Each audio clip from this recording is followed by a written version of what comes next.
Bueno, antes que nada quisiera agradecer al doctor Montalvo que organizó el curso, por invitarme, bueno, primero por organizar el curso, ¿no? Por lo menos este módulo. Yo en varias ocasiones he participado en ponencias para médicos generales en la Asociación Mexicana de Médicos Generales, su congreso anual, que a mí me tocó ya un par de años ir a Acapulco, un congreso muy grande. Y a veces pensamos que la alta especialidad en medicina, como dirían mis hijos, es la neta, y que entre más especializado sea uno, entonces la medicina es de mejor calidad, y no necesariamente. Yo creo que la labor que hacen los médicos generales es igual o a lo mejor hasta más importante, porque son los médicos que tienen el primer contacto con los pacientes y son los que realmente hacen los cambios que impactan en la población general, ¿sí? De un médico general está el hacer el diagnóstico a tiempo, y como vamos a ver un poquito más adelante, el diagnóstico a tiempo, en este caso en el cáncer, pues es fundamental. Ya lo platicaba el doctor Correa. Los tumores, en este caso de colon y de recto, se curan siempre y cuando se diagnostican a tiempo, siempre y cuando se sospechen a tiempo, ¿no? Cuando me pidieron hablar del tratamiento sistémico del cáncer, dije, bueno, pues mis residentes se tardan 3 años en entender un poquito del tratamiento sistémico del cáncer. Entonces dije, bueno, ¿qué vamos a hacer en 1 hora? Y realmente lo que decidí, cerrando este módulo de oncología, organizado y llevado por cirujanos, pues es hablar más que del tratamiento sistémico y de todos los principios de la quimioterapia y dónde actúan los diferentes quimioterapias, qué quimioterápicos y en qué fase del ciclo celular actúa cada uno. Más bien hablar del tratamiento moderno del cáncer, ¿sí? ¿Qué es realmente el tratamiento que usamos actualmente para el tratamiento de los pacientes con cáncer? Como les decía, este curso está organizado por cirujanos, y siempre que un internista viene a hablar con un cirujano, pues se siente así, ¿no? Porque los cirujanos como que se le quedan viendo a uno, ¿no? Y el charquito que se ve aquí no es porque estuvo lloviendo, sino es por el miedo que tiene el gatito, ¿sí? Y también así es como se sienten los pacientes cuando les decimos que tienen un tumor maligno. Es la primera reacción es esta, ¿no? Entonces, yo les quisiera preguntar a ustedes preguntas que son las preguntas clásicas que todos mis cuates que no estudian medicina me preguntan. Y dicen, bueno, ¿qué es el cáncer, no? Se estudia mucho, se gastan miles de millones de dólares cada año, y la percepción es que los conocimientos realmente no han tenido la utilidad que uno quisiera para aplicar en el tratamiento de los pacientes. En algunos casos hay gente que piensa que, bueno, que si conocemos los mecanismos, pero que esto realmente no ha logrado impactar la experiencia de los pacientes. Hay gente como yo que pensamos que estos avances, y como les voy a demostrar, han logrado realmente mejorar la experiencia de los pacientes con cáncer y realmente han impactado, y sobre todo en los últimos 5 a 10 años es cuando vemos estos cambios tan dramáticos en la evolución de los pacientes. Y bueno, el clásico que siempre dice que el cáncer es un negocio de los gringos y que es ingeniería genética y que están escondiendo la cura y todo eso, ¿no? Y la segunda pregunta es, bueno, ¿qué tan cierto es que los pacientes con cáncer que ustedes van a diagnosticar o que nosotros diagnosticamos se pueden curar? ¿Es esto un mito o esto realmente pasa y cada vez pasa con mayor frecuencia, ¿no? Y bueno, la realidad de esta pregunta es que hay tumores que son, yo diría, muy fáciles de curar, ¿no? Son muy sencillos, hay que diagnosticarlos, obviamente, hay que sospecharlos, hay cuadros clínicos muy específicos, pero todos sabemos que los tumores germinales de testículo, en 95% de los pacientes, incluso a pesar de tener enfermedad metastásica, se van a curar de la enfermedad. Y ahorita es muy famoso porque Lance Armstrong, que ganó el Tour de France, muchas veces tuvo un cáncer de testículo, y entonces hizo su fundación y vendían las pulseritas amarillas, etcétera, etcétera, ¿no? La enfermedad del trofoblasto también es curable. La mayor parte de las leucemias en niños, y ya ahora que las leucemias están cubiertas por Seguro Popular, pues más aún, ¿sí? Las leucemias en niños casi todas se deben de curar. Los linfomas igual, hay un gran número de pacientes con linfomas que se curan. Cáncer de ovario, cáncer de colon, cáncer de recto, se curan cuando se diagnostican a tiempo. Algunas variedades de cáncer de tiroides, como el cáncer papilar de tiroides, realmente es un tumor que, a pesar incluso de estar en etapas avanzadas, se cura con cierta facilidad.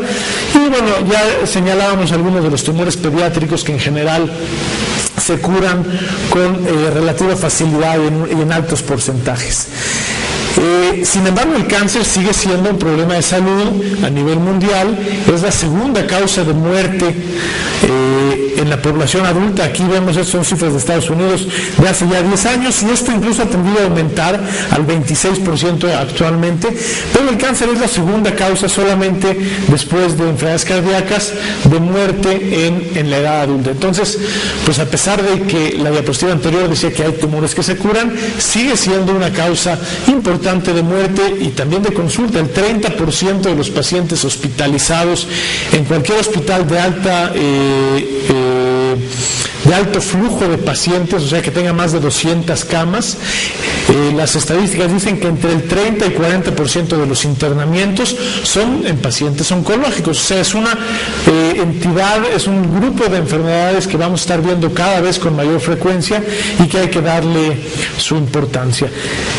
Ahora, si vemos la mortalidad, este es en hombres y vamos a ver después en mujeres, desde 1930 hasta los 90, prácticamente hasta el año 2000, de los principales tumores que le dan a los hombres, vemos que la mortalidad prácticamente es estable en la gran mayor parte de los tumores, ¿sí? Sí, a partir del año 2000 parece haber un descenso, y es esta época que les decía yo que desde los últimos 5 a 10 años es donde realmente hemos visto un cambio radical en los conceptos y en el tratamiento del cáncer. Esto es en mujeres, vemos algunos que han descendido, pero el Papa Nicolau, el CACU ha disminuido, algunos casos en cáncer gástrico también, por una menor incidencia, pero en general hay una estabilidad, y incluso algunos tumores, como los tumores pulmonares en las mujeres, pues llevan un aumento considerable, ¿no? Vamos como mi plática es la última y siempre le dejan al internista lo último y lo más aburrido, todo el mundo ya se está durmiendo, vamos a presentar un par de casos clínicos que son interesantes, ¿no? Esta es una mujer de 56 años que tenía un tumor de 3 por 2 centímetros en la mama izquierda, y que tenía ganglios axilares positivos. Se le hizo un ultrasonido y una mastografía, y lo vemos acá, tiene una zona de alteración importante con ganglios positivos en una mastografía. El ultrasonido corrobora una lesión grande de casi 4 centímetros en la mama, y entonces se le hace una biopsia y nos dice que es un carcinoma canalicular infiltrante de la mama con receptores hormonales y con factor de crecimiento epidérmico tipo 2 o ER2 negativo. Y le hicimos estudios de extensión y fue negativo. Entonces, la primera pregunta sería, ¿cuál es el tratamiento que uno recomendaría? ¿Sí?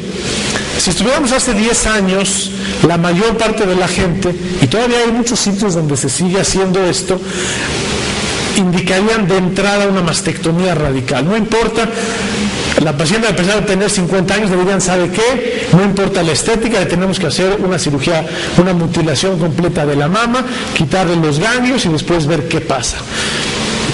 Habrá quien diría que con una cuadrantectomía sería suficiente, hay quien daría puramente radioterapia o incluso tratamiento paliativo porque ya hay ganglios, y desde hace unos años se ha demostrado que la quimioterapia neoadyuvante, o sea, la quimioterapia que damos antes de la cirugía, en algunos casos puede tener un impacto muy importante, no nada más en el aspecto estético, sino también en aumentar las posibilidades de curación de la paciente. Ya lo platicaba el doctor Correa, también en recto, la quimioterapia neoadyuvante mejora los resultados tanto locales como a distancia. Entonces, lo que hicimos con esta paciente, le dimos tratamiento con quimioterapia a base de 5 fluoracilo, pirrubicina y ciclofosfamida por 5 ciclos, porque había respondido muy bien, y luego 4 ciclos de docetaxel, que es una droga bastante reciente.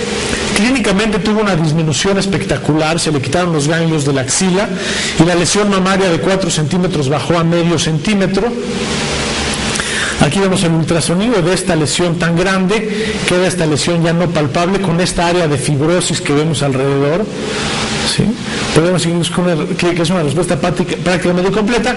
Y entonces después el doctor Rubén Cortés, que ya platicó con ustedes hace rato, le hizo una cuadrantectomía en la disección de la axila y el reporte fue de lo que le llamamos respuesta patológica completa. O sea, el tumor se había erradicado por completo con el tratamiento y la cirugía fue únicamente para corroborar que ya no tenía enfermedad la paciente.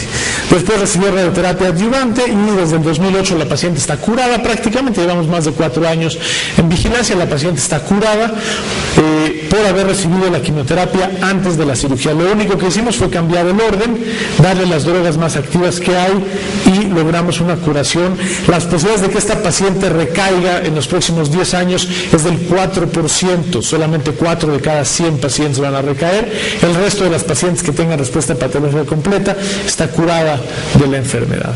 Otro caso, un hombre de 60 años de edad que tiene síntomas clásicos de enfermedad acidopéptica, pero estos cambian y empieza a perder peso y a tener más dolor. Le hacen una endoscopía y encuentran linitis plástica, infiltración submucosa de toda la pared del estómago por un adenocarcinoma de estómago. Las biopsias lo demuestran, un adenocarcinoma intestinal moderadamente diferenciado. Aquí en la endoscopía no se alcanza a ver muy bien, y menos en el proyector que dicen los de proyección que ya la semana que entra lo van a cambiar, ojalá y sí. Y aquí le hicimos un PET-CT y vemos cómo se ve aquí el engrosamiento. De hecho, los de arriba ven mejor porque en las pantallas de ahí se ve mejor. Aquí vemos el engrosamiento submucoso de toda la pared. Y en el PET esto es evidentemente positivo para enfermedad. Lo vieron los cirujanos, le hicieron una laparotomía exploradora y lo que encontraron es un tumor irresecable, esto no era resecable. Entonces, la mayoría de la gente en este caso hubiera dicho, bueno, vamos a dar tratamiento paliativo, el paciente pues no se va a curar porque tiene un tumor que no se puede operar. Le damos tratamiento neoadyuvante a base de un esquema que se llama DCX, docetaxel, epirubicina y carboplatino, 4 ciclos, y después de esos 4 ciclos la tomografía y la endoscopía muestran respuesta parcial, y daba la impresión por esos estudios que el tumor era resecable. Le hacemos una gastrectomía, entra a la laparotomía exploradora, se puede hacer una gastrectomía subtotal, y patología nos dice que de ese tumor tan extenso que abarcaba toda la pared del estómago, ahora ya nada más le queda un tumor de 3 por 2.6 por 1.2 centímetros, con permeación y 18 ganglios sin metástasis.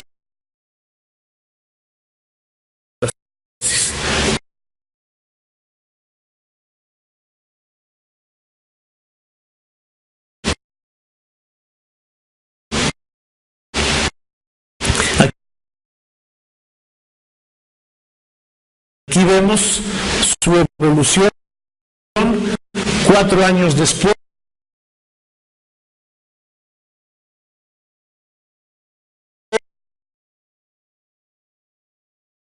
Un nuevo PET-CT sin actividad, aquí vemos el inicial, aquí vemos ya sin el estómago, y el paciente está curado también con un esquema de tratamiento moderno. Otro caso interesante, sobre todo por la edad, vean, un paciente de 85 años de edad que empieza con ictericia, hígado palpable 8 centímetros abajo del borde costal, o sea, tenía un hígado sumamente crecido, ultrasonido del hígado, además con dilatación de la vía biliar y múltiples lesiones en el hígado que se ven también por PET. Le hacen una biopsia y es un adenocarcinoma del páncreas poco diferenciado metastásico al hígado a los 85 años de edad, y ve todo esto es metástasis. Aquí hay unas zonas más importantes de enfermedad metastásica a los 85 85 años de edad, ¿no? Entonces, la mayor parte de la gente que recomendaría, bueno, los cuidados paliativos, tiene 85 años, no aguanta la quimioterapia, es un paciente muy grande. Alguien diría, bueno, vamos a derivar la vía biliar y después vamos a darle quimioterapia, que es lo que le hicimos, y habría quien diría, bueno, vamos a derivar y ya no vamos a ofrecer nada de tratamiento, ¿no?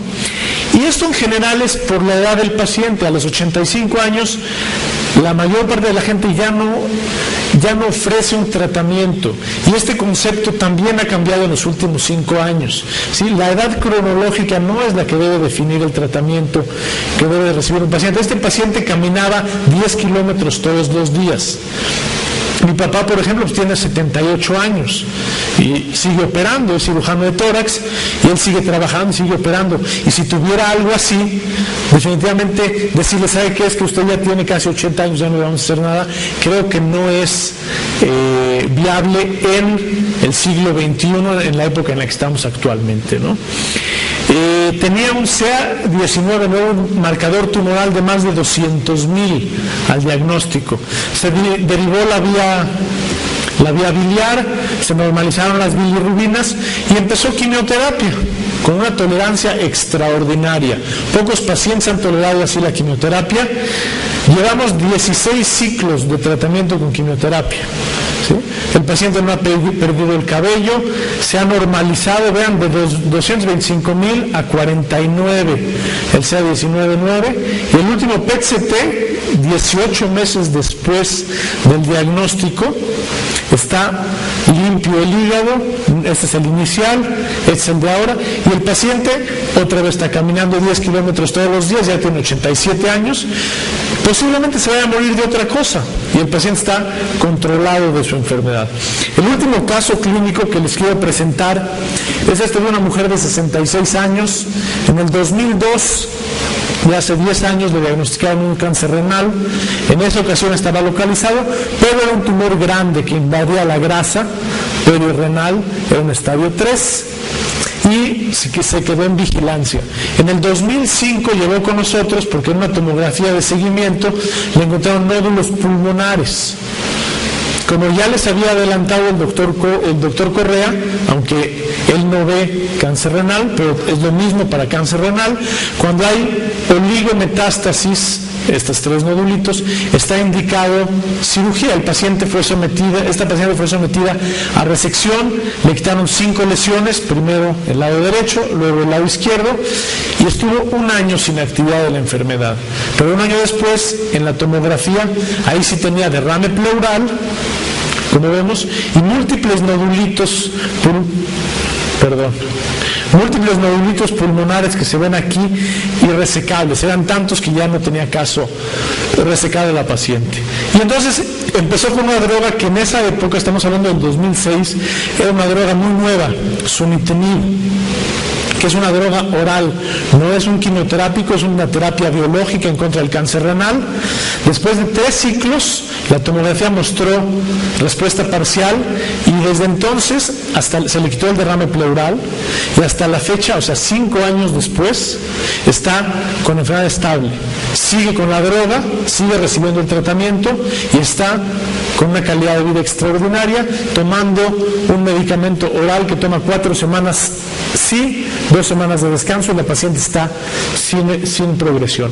Obviamente, cuando alguien trae casos para que la gente se despierte, no se quede dormida, uno trae sus mejores casos, ¿no? Trae casos buenos, ¿sí? No todos los pacientes les va así, pero esto es un ejemplo de 4 casos, uno con cáncer de mama, uno con cáncer de estómago avanzado, otro en un viejito con cáncer de páncreas metastásico, y otro en cáncer renal que lleva ya más de 10 años en tratamiento oncológico, ¿sí? Donde a los pacientes les ha ido relativamente bien, ¿sí? Les ha ido mejor que a pacientes que tienen enfermedades no malignas, ¿no?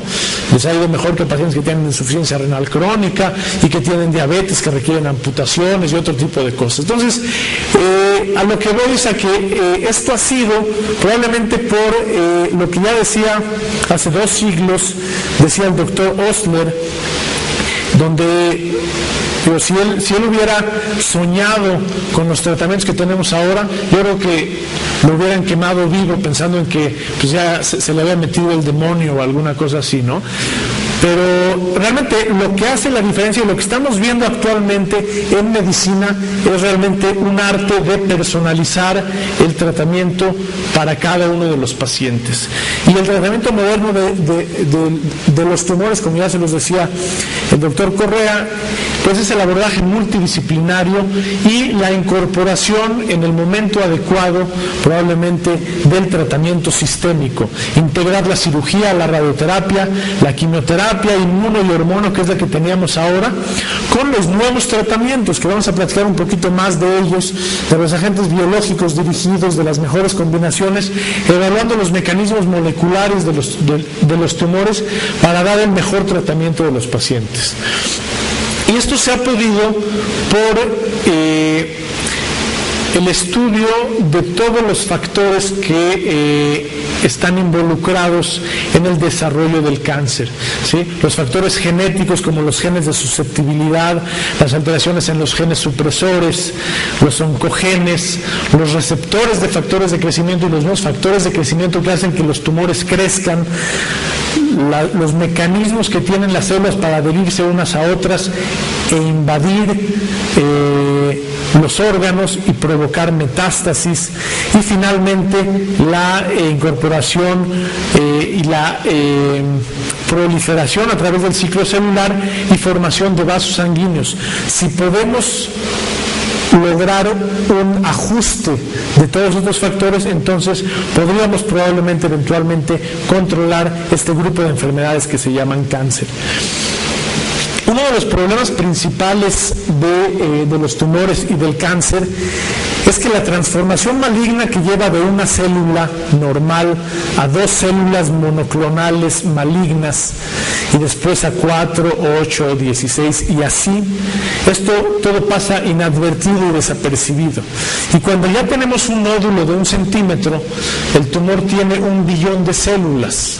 Sí, estamos hablando de una cantidad que yo creo que ni Peña Nieto tiene en el banco esta cantidad. Bueno, a lo mejor él sí, pero o sea, es una cantidad que realmente es muy difícil de imaginársela en el número de células para un tumorcito de 1 centímetro. Imagínense un tumor de 7 o un tumor metastásico, ¿no? Y para entonces hay solamente 30 duplicaciones del tumor, ¿sí? Y 10 duplicaciones después. Esto es prácticamente incompatible con la vida.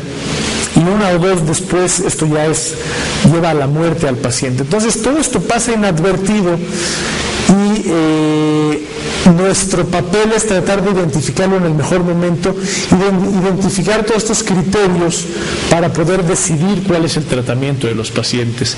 Inicialmente teníamos solamente los criterios anatómicos, ¿sí? Dependía del tamaño, de qué tanto estaba invadiendo el órgano, si había o no ganglios o si había o no metástasis, y en base a esto decidíamos el tratamiento. Fuimos evolucionando y fuimos mejorando. Y posteriormente entonces tenemos algunos criterios que nos ayudan a diferenciar y hacer esta medicina más personalizada, como decía Osler, por el tipo de tumor, por el grado, por las características nucleares del tumor y por la invasión linfática o vascular, y en base a esto nos ayudamos o nos ayudábamos antes a decidir el tratamiento. Y posteriormente ya empezamos a incorporar los criterios biológicos, que los más sencillos al inicio era la edad. Si una mujer menopáusica se trataba diferente que una paciente no menopáusica, de acuerdo a los receptores hormonales, pero ya empezamos a ver amplificación de oncogenes, marcadores tumorales y otros que vamos a seguir platicando en unos momentos, que nos ayudan a tener una variedad de intervenciones terapéuticas que nos incrementan las posibilidades de respuesta y de curación. Y como esta última paciente que platicábamos con cáncer renal, con tratamiento tomado en su casa, tiene una calidad de vida extraordinaria a pesar de tener metástasis pulmonares desde hace 5 años, ¿sí? Y entonces esto nos ha permitido los tratamientos a la medida para cada uno de los pacientes. No todos los tumores tienen tratamientos a la medida, pero hacia allá es donde vamos, hacia allá es donde va la medicina. Y nos ha permitido tratar enfermos y no nada más tratar enfermedades, ¿sí? Con esta evaluación metemos los datos a un prisma donde vemos las características de la enfermedad y luego vemos las características de cada paciente con su enfermedad y podemos entonces sí dividir y decidir qué tratamiento va a recibir cada uno de los pacientes. Y entonces individualizamos cada una de las enfermedades de cada paciente de acuerdo a la expresión de genes y de proteínas, a los factores pronósticos, a los blancos moleculares de tratamiento, a las características individuales para dar tratamientos actuales que son más modernos, más efectivos y menos tóxicos, ¿no? Y hay varias formas de ver un tumor. Uno puede ver aquí un tumor, es muy fácil, incluso en la pantalla con el proyector que tienen se puede ver el tumor y eso ya es algo, ¿no? Pero hay técnicas más nuevas, ¿no? Aquí una resonancia magnética, reconstrucciones tridimensionales del mismo tumor. Lo podemos ver ya biopsiado y aquí vemos 2 nódulos mamarios claros de carcinoma canalicular infiltrante, ¿sí? Pero podemos ver también la expresión de receptores hormonales. Aquí vemos todo lo cafecito, es la expresión de receptores de estrógenos en este cáncer de mama que veíamos, ¿sí? Pero también podemos ver la expresión por hibridización in situ, lo que se llama FISH, ¿sí? Que es realmente la producción de la proteína que uno está buscando en el tumor, y esto nos permite realmente, y ya ahora en cáncer de mama por ejemplo podemos ver la expresión de genes y podemos ver que los pacientes que se comportan de esta forma son diferentes a los pacientes que tienen esta expresión génica, y esto ya lo hacemos, esto ya es comercial y esto ya nos puede predecir qué paciente necesita tal o cual tratamiento, ¿sí? A eso hemos llegado en medicina y entonces en base a eso podemos dar terapia dirigida. Yo siempre digo que la terapia dirigida, que ahora está muy en boga y es digamos que lo más moderno que hay en oncología, no es tan moderna. La primera terapia hormonal que fue desde los años 70 o 60, ¿sí?, del siglo pasado, fue el tratamiento endocrino, ¿sí? La castración en cáncer de próstata en varones, la resección o radiación ovárica en mujeres con cáncer de mama, se demostró desde hace más de 50 años, ¿sí? Perdón. Pero lo que sí es el bloqueo de los nuevos receptores, que vamos a ver en un momento, la modificación de la angiogénesis en los tumores, el desarrollo de vacunas para los tumores y el incremento en el número de blancos moleculares han hecho una proliferación de los nuevos tratamientos oncológicos que nos va a llevar, yo creo que en los próximos 10 a 15 años, a notar cambios mucho más radicales en la curación de los pacientes. Estos son solamente algunos de los blancos biológicos para los cuales ya hay medicamentos que se consiguen para los pacientes. Aparte de estos, hay una serie de medicamentos que todavía no están disponibles, pero que están en ensayos clínicos y que seguramente en los próximos años tendremos disponibles, ¿no?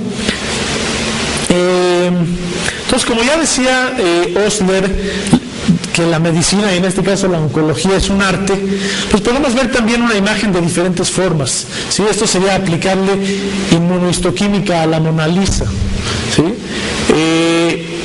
Y dependiendo de qué factor esté uno buscando, qué receptor, pues la inmunohistoquímica es diferente, ¿sí?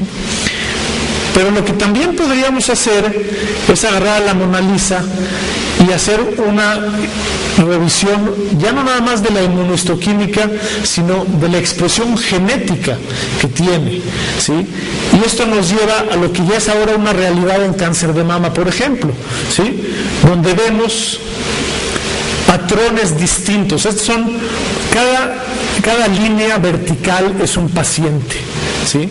Y los agrupamos de acuerdo al perfil este es un estudio de 85 diferentes genes en cada paciente, y vemos cómo es claro que estos todos se comportan iguales, y estos genes están prendidos y estos están apagados. ¿sí? Y se comportan biológicamente diferente.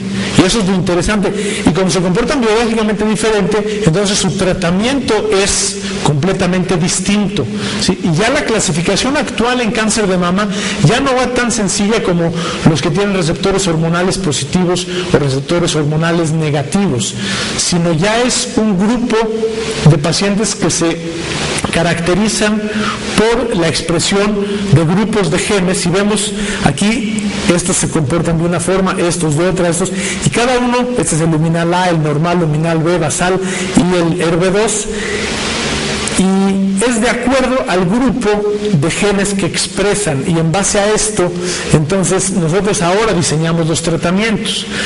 Y aquí lo vemos ya en tabla, como sus características clínicas son diferentes. Las luminal A, por ejemplo, son pacientes que casi todas se diagnostican en etapas tempranas, a diferencia de estas que tienen un gran número de pacientes que se diagnostican en etapas avanzadas. Muchas tienen mutaciones de P53 y el pronóstico, independientemente del estadio que tengan las pacientes, independientemente del tamaño de los ganglios, estas pacientes se comportan en forma diferente. A las luminal A y a las normales les va muy bien, y a las pacientes que tienen expresión basal, o que le llamamos ahora triple negativo, les va muy mal. Y cada una se debe de tratar en forma distinta, ¿sí? Esta con pura hormonoterapia no necesita quimioterapia. ¿Qué mejor que tomar una biopsia de un paciente y decirle, ¿sabe que usted no va a necesitar quimioterapia porque usted tiene estas características genéticas?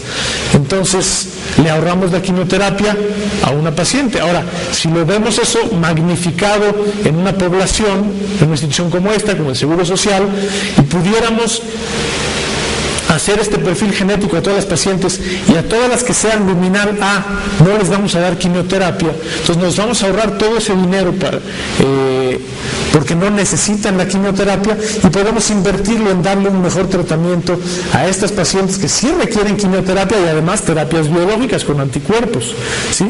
Y a estos también que tienen estos nuevos medicamentos que son inhibidores de una enzima que se llama la polirribosida adenosil ribosa fosfato, que es una enzima que si la inhibimos en estos pacientes les va muy bien a estos pacientes, ¿no? Entonces ya ahora podemos personalizar en cada paciente, pero igual institucionalmente podemos hacer una mucho mejor estrategia de medicina institucional, ¿sí? Estos últimos 40 años, y yo diría particularmente los últimos 10 años, se han caracterizado por un mejor entendimiento de la biología molecular, la genética, estos factores de crecimiento que veíamos, ¿sí? Y cada vez mejores ensayos clínicos que nos permitan mejor medicina basada en evidencias para los tratamientos de los pacientes. Por ejemplo, conocemos perfectamente bien los mecanismos de las células para multiplicarse, y tenemos una gran serie de quimioterápicos que afectan prácticamente cada uno de estos pasos que tiene la célula para multiplicarse. Lo importante aquí es saber combinar estos quimioterápicos para dar los mejores resultados. Pero más aún, conocemos ya los mecanismos biológicos, que si me deja el doctor Montalvo nos quedamos aquí hasta pasado mañana y platicamos todos los mecanismos biológicos. No, se necesitan cursos completos para entenderlos, pero el caso es que ya los conocemos, todas son vías, ¿sí? Y tenemos inhibición. Aquí vemos cómo estos receptores activan varias de estas vías que veíamos en la diapositiva pasada. Y si ven acá, miren, todos estos son medicamentos que ya se cuentan. Algunos de estos ya son comerciales. Glivec es comercial, sunitinib, sorafenib, este ya es comercial, el apatinib es comercial. Todos estos son medicamentos ya comerciales, ¿sí?, para el tratamiento del cáncer, ¿sí? Y hay muchos otros que tienen nada más numeritos que están todavía en investigación. Pero ya tenemos varios medicamentos que actúan a nivel de todas todas estas vías que tienen impacto en el crecimiento de los tumores. Vamos a poner ya para terminar algunos ejemplos de tumores donde este tratamiento multidisciplinario, multimodal, ha logrado realmente cambiar el pronóstico de los pacientes. Por ejemplo, en el carcinoma de células pequeñas de pulmón. Obviamente lo más importante en cáncer de pulmón, y ya les hablarán o ya les hablaron de cáncer de pulmón, bueno, es que la gente deje de fumar, ¿sí? Pero en el tratamiento del cáncer de pulmón, la clasificación ya no es la clasificación que conocíamos anteriormente, que era una clasificación muy burda, ¿no? De hecho era células pequeñas y células no pequeñas. Así de difícil era la oncología de pulmón hasta hace 4 años. ¿Sí? Hay tumores de células pequeñas y de no pequeñas, y unos se tratan de una forma y los otros se tratan de otra forma, y se acabó. Y después dijeron, bueno, es que los de células no pequeñas los podemos dividir en epidermoides, células grandes y adenocarcinoma. Igual, hasta hace 4 años así era. Estos se trataban de una forma casi igual, se trataban prácticamente igual y les iba igual de mal a todos los pacientes. La verdad, realmente el tratamiento no era muy exitoso. Actualmente, de acuerdo a la expresión molecular de estos pacientes, entonces ya no nada más los vemos como adenocarcinomas, sino los adenocarcinomas los dividimos en unos que expresan el HER2-neo, en otros que tienen la proteína de fusión ALK, en otros que expresan KRAS y en otros que todavía tienen una expresión desconocida que estamos todavía investigando, y casi un 50% que tienen mutaciones de EGFR. ¿Sí? ¿Por qué es tan importante esta mutación de EGFR? Porque los adenocarcinomas son la mitad de los tumores pulmonares y la mitad de los adenocarcinomas tienen mutaciones de esto. O sea, 1 de cada 4 pacientes con cáncer de pulmón tiene esta mutación. Y los pacientes que tienen esta mutación y que la podemos identificar, aquí por ejemplo, podemos, ya con técnicas muy modernas, con un microtomo, agarramos las células que queremos estudiar, quitamos todo lo demás, nos quedamos con estas células, se meten a una maquinita como esta, y la maquinita en media hora nos dice si hay o no, son las diferentes mutaciones que hay, y aquí por ejemplo se cicla y demuestra que sí tiene la mutación en la gran mayoría de las células, ¿no? Y entonces nos dice si hay o no la mutación, ¿sí? ¿Por qué es tan importante esto? Bueno, nada más para poner esto en contexto, en el año 2000, que fue cuando se publicó que en el nuevo milenio había cambiado y que ya logramos secuenciar todo el genoma humano y que fue un boom, se tardaron 12 años, desde 1988 hasta el año 2000 en secuenciar el genoma humano, y costó $1.800 millones secuenciar el genoma humano. En el año 2010, secuenciar todo el genoma humano de un paciente se tarda 12 días y cuesta $20,000. ¿Sí? Si alguien quiere, tiene $20,000, no tiene nada que hacer con ellos.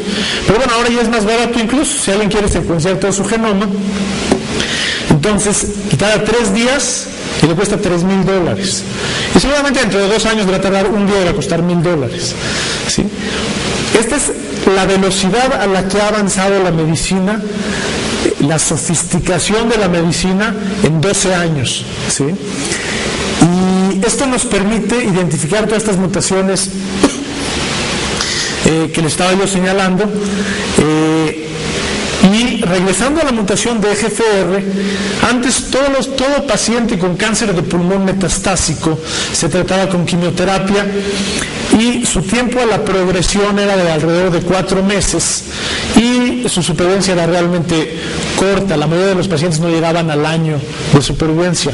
Actualmente los pacientes que tienen la mutación, esta que señalábamos, que son 1 de cada 4 pacientes, con una droga igual oral que se llama erlotinib, y esto no está comparado contra placebo, está comparado contra la mejor quimioterapia que hay. Y vemos la supervivencia libre de progresión en este caso de 13 meses, ¿sí? Para una enfermedad metastásica que con quimio progresa a los 4. Triplicamos la tasa de supervivencia libre de progresión, y los pacientes están, el 70% de ellos están vivos al año, ¿sí? Y obviamente con la incorporación y esta velocidad que veíamos de incorporación de nuevas terapias, probablemente van a cambiar los pronósticos para estos pacientes, ¿no?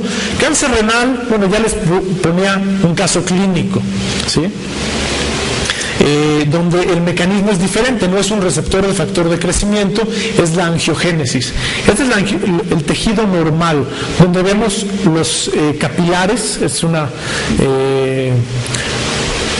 fotografía tridimensional muy bonita, donde se ven los capilares todos ordenados, y los capilares tumorales son de esta forma, y esto es por la angiogénesis, ¿sí? Aquí vemos, esto es lo normal, ¿sí? Y aquí vemos cómo los capilares tumorales tienen estas permeaciones que permiten que las células salgan y que las células invaden y las células se hagan metastásicas, ¿sí? Aquí vemos, igual, vemos aquí en verdecito toda esta proliferación. Si la comparamos con esto, se ve muy parecido. Pues vemos la proliferación sin tratamiento en cáncer renal, vemos incluso cómo hay microhemorragias, ¿sí?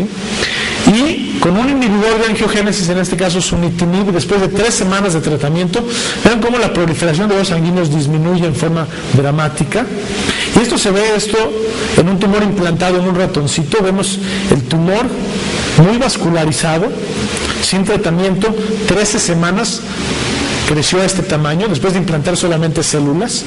Y después de 3 semanas el tumor ya no crece, no se ha quitado, pero ya no crece y ya no está vascularizado, ¿sí? Después de hacer estudios con sunitinib en este caso, entonces vemos las tasas de respuesta en un estudio fase 2, el primer estudio que se presentó en el 2005, si recuerdan la paciente que les puse en el caso clínico, la empezamos a tratar en el 2006, entonces esto es en el 2005, y vemos cómo en 80 pacientes tratados, es una gráfica muy bonita porque todo lo que está hacia arriba es crecimiento del tumor y hacia abajo es disminución del tumor. Siempre hay pacientes que no responden, pero algunos que no cambian, pero la mayoría tienen respuesta, y algunos respuesta muy importante y duradera, ¿no? Vemos igual, los que uno pone siempre son los mejores casos, y los que uno publica, pues también. Pero bueno, aquí es muy evidente la enfermedad metastásica pulmonar que se quita con una droga oral muy poco tóxica, ¿sí? Esta misma paciente, metástasis vertebrales de cáncer renal, que remiten en forma muy importante con el tratamiento. Y en base a esto, bueno, se hizo el estudio fase 3, un estudio aleatorio, donde se comparó contra la mejor droga que había hasta esa época, en el 2007, ¿sí? 750 pacientes, la mejor droga que había hasta esa época, contra la droga nueva, y vemos cómo también es dramática la supervivencia libre de progresión, que prácticamente se duplica con una droga oral poco tóxica, con una P sumamente significativa. Otra enfermedad para la que había muy poco, hasta hace muy poco tiempo, hasta hace 3 años no habían drogas. De hecho, de la droga que vamos a hablar todavía no está disponible en México, pero estamos cerca de tenerla disponible, que es melanoma. Vemos enfermedad metastásica, desgraciadamente casi todos los melanomas avanzados que vemos les va muy mal, ¿sí? Con cualquier tratamiento, si son las 2 mejores drogas que hay, la dacarbazina o DTIC y la temozolamida, que ya es un avance porque es una droga oral, pero es un quimioterápico oral. Pero vemos cómo les va mal a los pacientes. El 50% de los pacientes progresa antes de los 2 meses, y la mayor parte de los pacientes están muertos al año de diagnosticarse la enfermedad metastásica por melanoma. Estudiando la fisiopatología del melanoma, encontramos que uno de los mecanismos moleculares para su progresión más importantes es, tanto para el inicio del melanoma como para la invasión del nevo y la formación de nevo a melanoma son las mutaciones de BRAF, que es un oncogen que está muy alto en la cascada de oncogenes y que cuando se activa, activa al oncogen MEC y después al oncogen ERK, y eso hace una progresión y proliferación tumoral muy importante que termina por hacer que el melanoma progrese. Lo lógico es pues inhibir, si este mecanismo es tan importante para el tumor, pues lo lógico es inhibirlo. Se tardaron un buen rato en hacer un anticuerpo y se encontró un grupo de inhibidores, el más importante de ellos es el bemurafenib, que inhibe esta progresión y esta mutación de BRAF, bloquea en este sitio la cascada y evita que esto progrese y llegue al núcleo para que la célula prolifere. El primer estudio, donde un paciente nuestro participó, se fue a Estados Unidos a participar en el estudio, fue con 87 pacientes que ya hubieran progresado, o sea, que ya hubieran fallado a quimioterapia, y lo que se vio fue dramático. 81% de pacientes, 8 de cada 10 pacientes que tenían esta mutación y que recibieron este medicamento, tuvieron respuesta. Y cuando se publicó en la revista más importante de medicina, en el New England, que es raro que publiquen un estudio con menos de 100 pacientes, pero fue tan dramático que lo publicaron, y lo publicaron donde más del 50% estaban vivos después de 7 meses. ¿Sí? Otra vez esta grafiquita que les había puesto, solamente un paciente progresó, y vean, todos los demás pacientes tienen disminución de la progresión. Es un medicamento que ya vamos a tener disponible en el país. Vemos, igual, siempre ponemos el caso más dramático de todos porque es el más impresionante, pero es un PET donde todo lo amarillito, verde y rojo es actividad tumoral, ¿sí? Subcutánea, en huesos, en pulmones, en el hígado, en todos lados. En la mama tenía esta paciente. Esta paciente estaba como decían antes, cundida, y vean la respuesta tan dramática, tanta disminución de la enfermedad con este medicamento. Ya para terminar, vamos también a platicar de este paciente, como yo les decía, con cáncer gástrico, donde hay varios estudios ya llevándose a cabo con cáncer gástrico, con diferentes medicamentos, con trastuzumab, que es un inhibidor del HER2-Neu, que es un factor el receptor factor de crecimiento epidérmico tipo 2, este es contra el factor de crecimiento epidérmico tipo 1, este también es contra tipo 1 y tipo 2, este es un inhibidor de angiogénesis, es un anticuerpo, este es otro inhibidor de angiogénesis. Entonces ya hay, y como esto, en cáncer gástrico, hay también estudios en cáncer de colon, hay también estudios en cáncer de ovario, en cáncer de próstata, prácticamente en todos los tumores. Les voy a presentar nada más este estudio, que es un estudio fase 3 con trastuzumab, donde lo que se vio también es quimioterapia contra la misma quimioterapia y el anticuerpo en pacientes que tuvieran igual. Esto es dirigido en contra de este receptor. Entonces hay que identificar el receptor en el paciente para inhibirlo. Y aquí vemos cómo la quimioterapia con el anticuerpo tiene mejores tasas de respuesta, tanto respuestas parciales como respuestas completas en comparación con la quimio. No estamos comparando con placebo, estamos comparando con quimioterapia.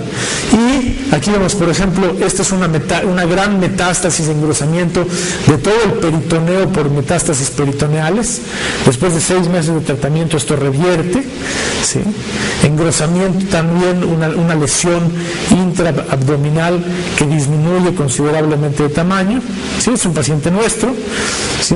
El PET con metástasis hepáticas que revierten, ¿sí? Y obviamente esta es la traducción en supervivencia. Si bien son 2 meses y medio de un incremento en la supervivencia, vemos que hay varios protocolos y varias drogas que están investigándose, y donde seguramente esto que es estadísticamente significativo, pero uno diría, bueno, 2 meses de más supervivencia no lo es tanto, eventualmente va a ir sumándose a nuevas drogas y a nuevos tratamientos que estamos teniendo, ¿no?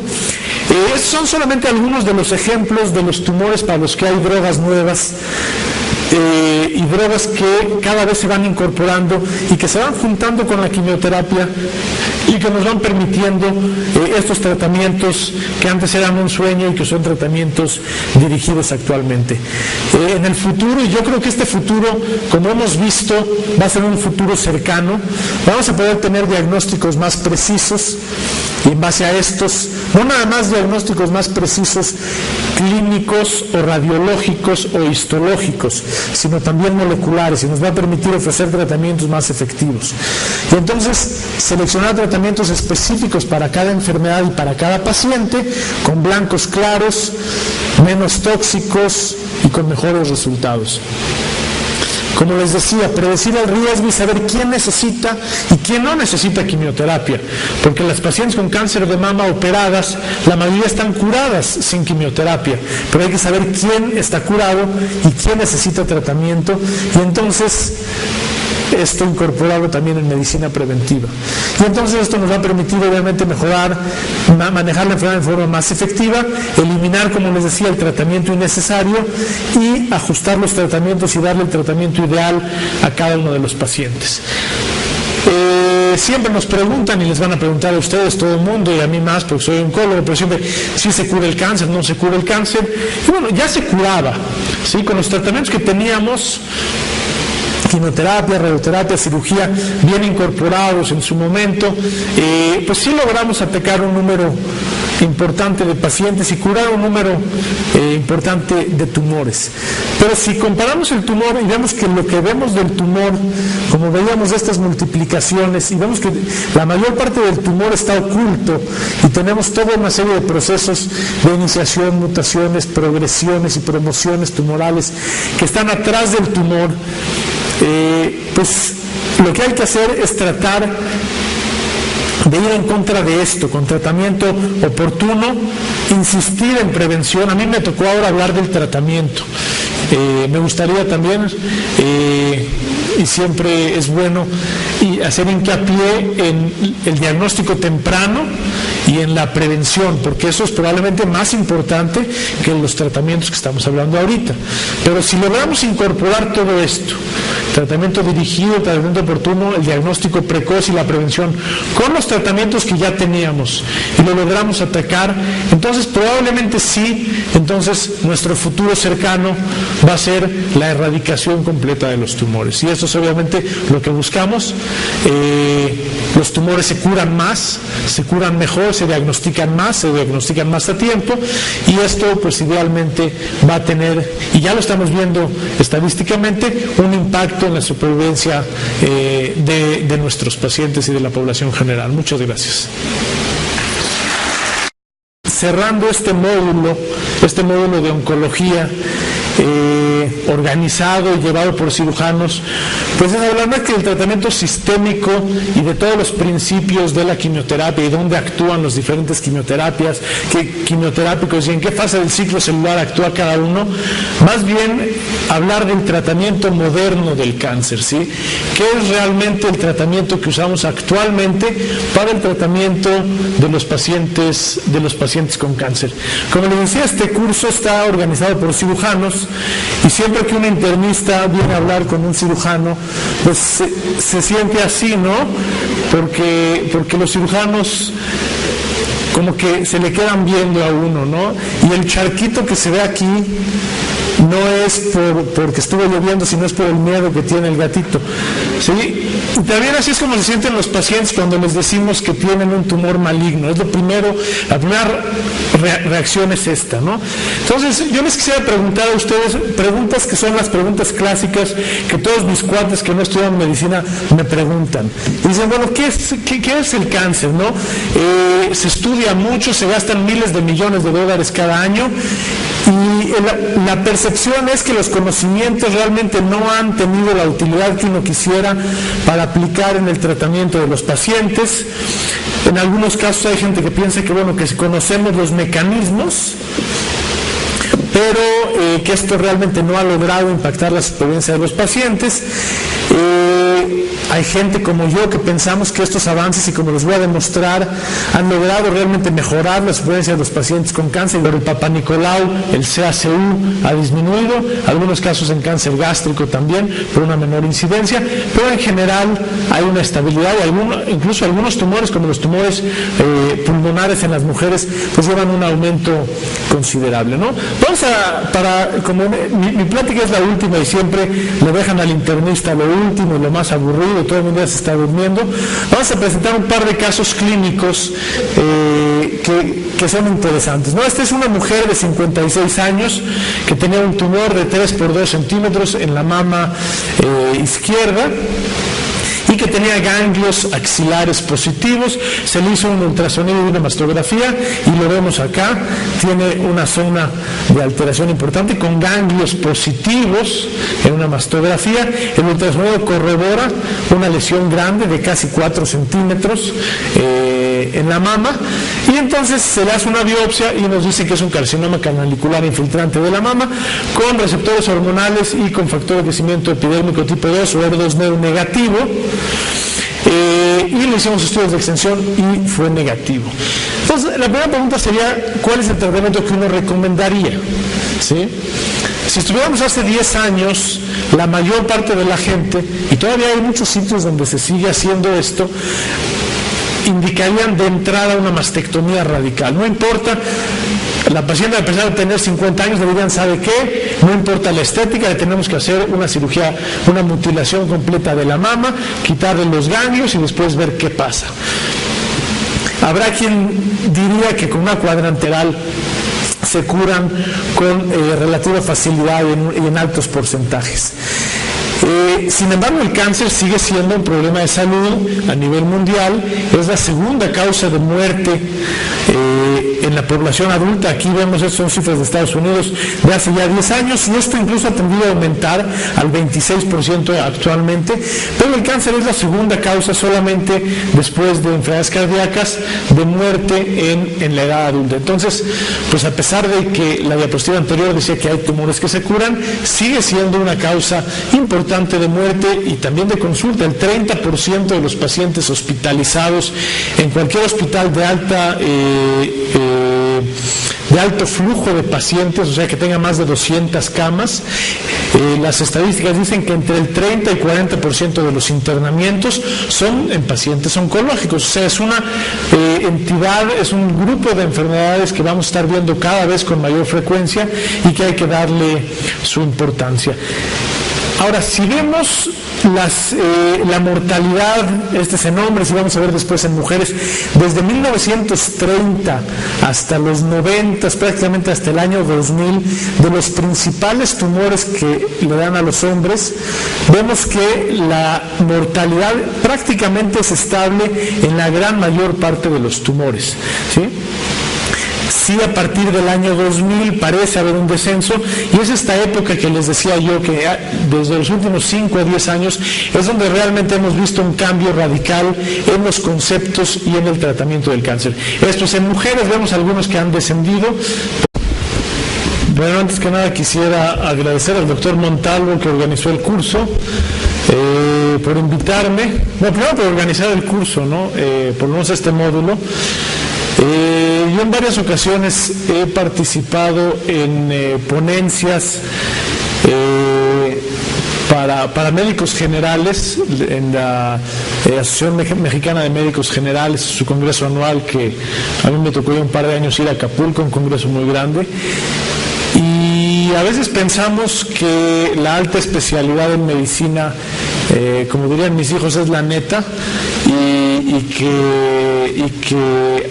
entre más especializado sea uno, entonces la medicina es de mejor calidad, y no necesariamente. Yo creo que la labor que hacen los médicos generales es igual o a lo mejor hasta más importante, porque son los médicos que tienen el primer contacto con los pacientes y son los que realmente hacen los cambios que impactan en la población general, ¿sí?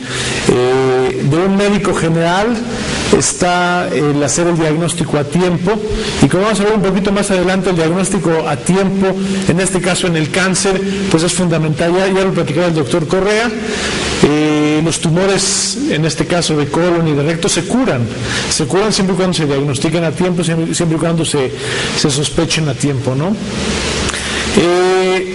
Cuando me pidieron hablar del tratamiento sistémico del cáncer, dije, bueno, pues mis residentes se tardan 3 años en entender un poquito del tratamiento sistémico del cáncer. Entonces dije, bueno, ¿qué vamos a hacer en 1 hora?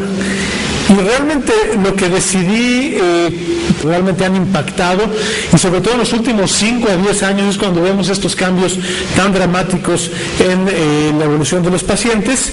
Y bueno, el clásico que siempre dice que el cáncer es un negocio de los gringos y que es ingeniería genética y que están escondiendo la cura y todo eso, ¿no? Y la segunda pregunta es, bueno, ¿qué tan cierto es que los pacientes con cáncer que ustedes van a diagnosticar o que nosotros diagnosticamos se pueden curar? ¿Es esto un mito o esto realmente pasa y cada vez pasa con mayor frecuencia, ¿no? Y bueno, la realidad de esta pregunta es que hay tumores que son, yo diría, muy fáciles de curar, ¿no? Son muy sencillos, hay que diagnosticarlos, obviamente, hay que sospecharlos, hay cuadros clínicos muy específicos, pero todos sabemos que los tumores germinales de testículo, el 95% de los pacientes, incluso a pesar de tener enfermedad metastásica, se van a curar de la enfermedad. Y ahorita es muy famoso porque Lance Armstrong, que ganó el Tour de France, muchas veces tuvo un cáncer de testículo, y entonces hizo su fundación y vendían las pulseritas amarillas, etcétera, etcétera, ¿no? La enfermedad del trofoblasto también es curable, la mayor parte de las leucemias en niños, y ya ahora que las leucemias están cubiertas por Seguro Popular, pues más aún, ¿sí? Las leucemias en niños casi todas se deben de curar, los linfomas igual, hay un gran número de pacientes con linfomas que se curan, cáncer de ovario, cáncer de colon, cáncer de recto, se curan cuando se diagnostican a tiempo. Algunas variedades de cáncer de tiroides, como el cáncer papilar de tiroides, realmente es un tumor que, a pesar incluso de estar en etapas avanzadas, se cura con cierta facilidad. Y bueno, ya señalábamos algunos de los tumores pediátricos que en general